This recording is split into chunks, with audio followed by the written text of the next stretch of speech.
welcome to another episode of the Hot Seat Podcast. And in this episode, I will be talking about bringing back rapid fire news, a couple of topics I want to talk about that has been dealt with and dealing with what's been going on with the world of professional wrestling, and as well talking about NWA for 312, which was also for last night. So I'm going to talk about the news first, and then we get into NWA, dealing with the first topic that I do have, and I felt like it was pretty important to actually talk about, and that is with WWE and as well the UFC dealing with a merger and being able to talk about that. There wasn't far too much said, but basically, as it is, WWE and UFC looking to merge together basically almost as one, and basically having Endeavor be a part of that whole thing, and I'm sure they would be able to deal with having some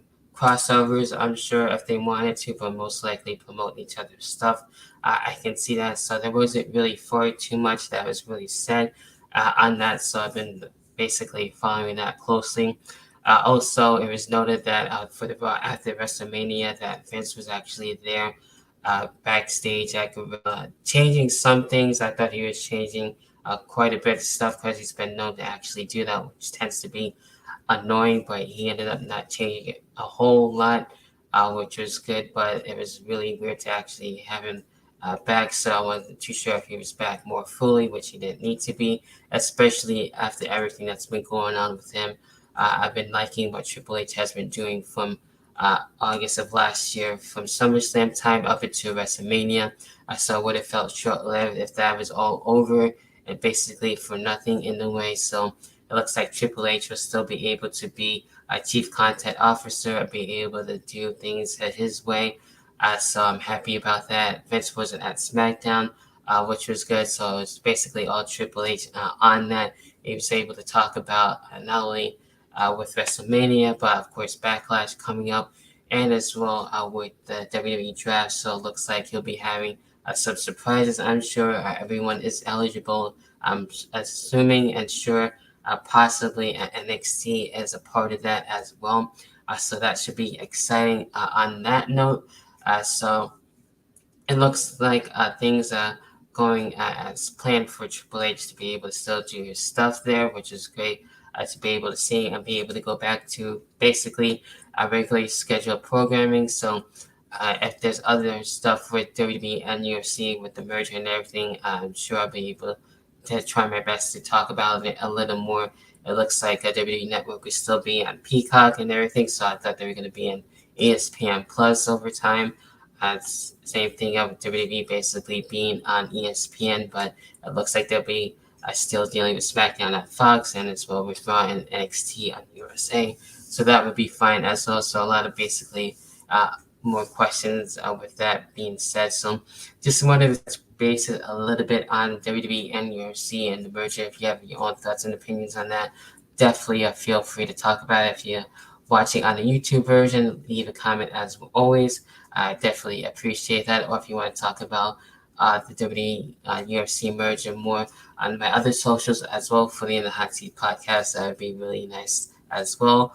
As a side note that I really got to talk about at WrestleMania for my review, with Shane McMahon actually coming back, and he was able to bring things back and deal with the Miz, but unfortunately he was able to tour his two quads, and as well Snoop Dogg was able to finish the match, which is really awesome to see that. So I'm not too sure how long Shane McMahon will be out. Not sure if that was a one-time thing for Shane McMahon to be able to be at WrestleMania, but it was really nice to be able to see him nonetheless. So hopefully he'll have, I hope he does have a speedy recovery, and unfortunately that's sick. So basically to be able to see that happen, with that being said, with him touring his quad, so hopefully he does have a speedy recovery.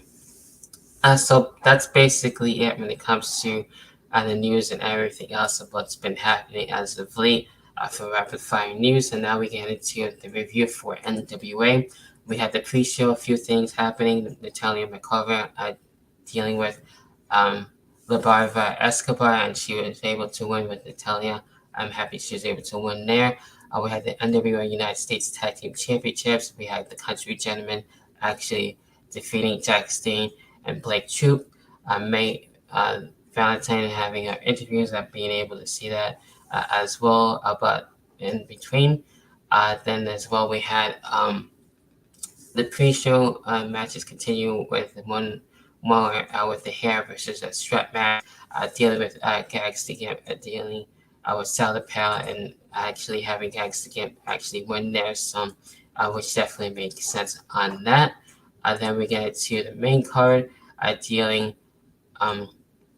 actually one more match on the pre-show before I forget. Meg Knox and as well Trevor Murdoch actually teaming together, which is very interesting.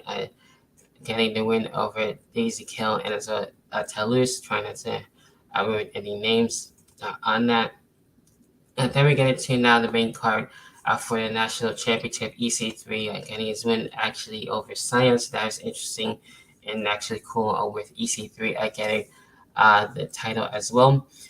Then we got the World Women's Tag Team titles. We got Mr. Kate and as well Maddie Wilkowski actually taking out Pretty and Power, which is really interesting there. So I'm actually happy about that. As much as I like Pretty and Power, I'm happy for that one, for the win there for the champions to retain. Then we get to the Battle Royal where we had Thorpe Silas actually getting his win, which is really cool there for the Bob Blues Memorial Battle Royal.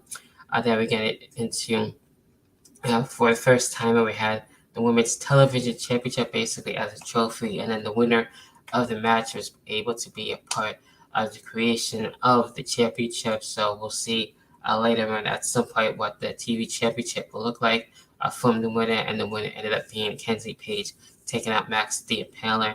So that was really interesting how Kenzie Page was able to defeat them there. So we'll see what the title will look like for Kenzie Page, probably maybe her own creation or just the main creation as a whole. So that remains to be seen. We have that Junior Heavyweight Championship on the line, dealing with Kerry Morton and actually defeating Joel Lanza. So I'm happy Kerry Morton is able to keep the championship to keep things going. Bullery dealing with Thom Latimer on this one. Bullery basically winning there, dealing with a DQ, unfortunately. So things are looking to continue, obviously, for sure. The tag team titles on the line. We had Rebellion actually taking out Magnum Muscle on this one. So Rebellion actually continuing things, which is really good there. Then we had the Women's World Title match, which I felt like should have been more of the main event, if I'm all honest.